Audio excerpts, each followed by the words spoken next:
ಅಶೋಕ್ಗೂ ಕಾದಿದ್ಯ shock. ಬಿವೈವಿಗೆ ರಾಜ್ಯಾಧ್ಯಕ್ಷ ಸ್ಥಾನ ತಪ್ಪಿಸಲು ಹೋಗಿ ಎಡವಟ್ಟು.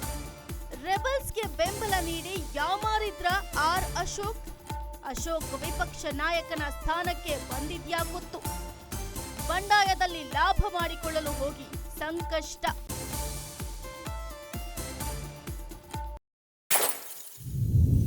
ಪರೋಕ್ಷವಾಗಿ ವಿಜಯೇಂದ್ರ ವಿರುದ್ಧ ನಿಂತಿದ್ದಕ್ಕೆ ಗೊತ್ತು. ಅಶೋಕ್ ವಿರುದ್ಧ ಅಸಮಾಧಾನಗೊಂಡಿರುವ ಬಿವೈವಿ. ದೆಹಲಿ ಟೂರ್ನಲ್ಲಿ ಅಶೋಕ್ ವಿರುದ್ಧವೂ ಕಂಪ್ಲೇಂಟ್. ತಟಸ್ಥರು ಎನ್ನುತ್ತಾ ರೆಬಲ್ಸ್ ಪರ ನಿಂತು ಪಕ್ಷಕ್ಕೆ ಡ್ಯಾಮೇಜ್. ಬೆಂಗಳೂರಿನ ಕೆಲ ಆರೋಪಿ ಶಾಸಕರಿಂದಲೂ ಅಸಮಾಧಾನ. ರಾಜ್ಯ ಬಿಜೆಪಿಯಲ್ಲಿ ಬಣಬಡಿದಾಟ ಜೋರಾಗಿದೆ.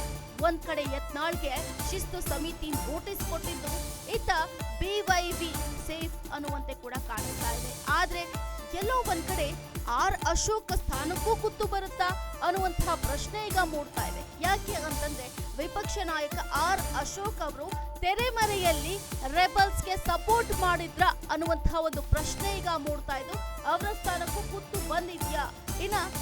ಇನ್ನು ವಿಜಯೇಂದ್ರ ದೆಹಲಿ ಪ್ರವಾಸದಲ್ಲಿ ಕೇವಲ ಯತ್ನಾಳ್ ವಿರುದ್ಧವಷ್ಟೇ ಅಲ್ಲ, ವಿಪಕ್ಷ ನಾಯಕ ಅಶೋಕ್ ವಿರುದ್ಧವೂ ಕೂಡ ಕಂಪ್ಲೇಂಟ್ ಮಾಡಿದ್ದಾರೆ ಎನ್ನಲಾಗ್ತಾ ಇದೆ.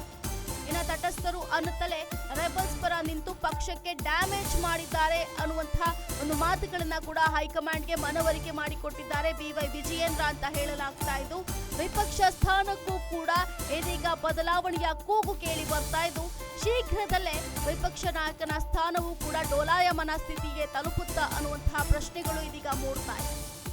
ಯತ್ನಾಳ್ ಮಾತ್ರವಲ್ಲ, ಅಶೋಕ್ಗೂ ಕಾದಿದ್ಯ ಶಾಕ್. ಬಿವೈವಿಗೆ ರಾಜ್ಯಾಧ್ಯಕ್ಷ ಸ್ಥಾನ ತಪ್ಪಿಸಲು ಹೋಗಿ ಎಡವಟ್ಟು. ರೆಬಲ್ಸ್ಗೆ ಬೆಂಬಲ ನೀಡಿ ಯಾಮಾರಿದ್ರ ಅಶೋಕ್.